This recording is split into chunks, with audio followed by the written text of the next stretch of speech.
routing and listening with computer A and computer B. Next, I will show you how to route the LTC timecode out of computer A in Ableton. Then, how to set computer B to listen to the timecode in the HiWire prompter software. Still on computer A, we need to go into the DAW of choice, in our example, Ableton, and make sure that the audio interface is connected within the DAW and we need to route it properly. In Ableton, the hotkey is Command, comma, or you can go up to the Live tab and click Preferences. On the left side, you'll see Audio. We want to click on that and select the audio output device and select it to whatever audio interface you will be sending the SMPTE timecode to. Now, if you're doing any sort of playback, this might be a play audio, for instance, and all the backing tracks will be going out the designated outs on the play audio. And then now, for this example, we're going to select whichever out the SMPTE signal is going to. Once we X that out, we're going to go to the SMPTE track and find the output channel that is designated. If you're with the play audio, you might be using channels 1 through 8 for the audio, or for click, the slate, you might be using the first 8 channels, 10 channels even.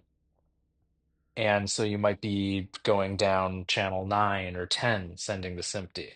In this case, I'm using channel 2 out of the Apollo Twin, and we are sending this to the audio interface of computer B, which will be running HiWire. Now that computer A has the audio interface connected and routed properly in the DAW with the SMPTE going out the right channel, we go to computer B, System Preferences, Sound, Input, and make sure that we have the correct audio interface and it's selected and receiving signal. Here, iRig USB. Now we're going to open HiWire. We're going to continue using Jesse Malin sample tracks here. And we need to make sure that the audio interface is routed correctly in HiWire. We're going to click on the timeline button towards the middle of the screen. And then within this window, top right, you see audio device.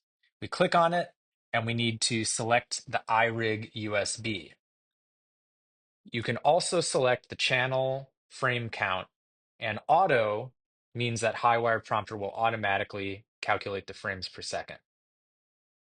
An important step and note: the song that you're working on must be in the setlist window in order to be read by SMPTE.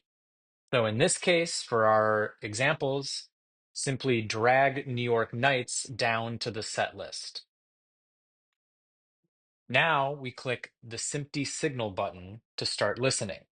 Computer B with HiWire will be listening, and computer A will be playing the track along with the SMPTE signal. This is what the display will look like with everything working correctly.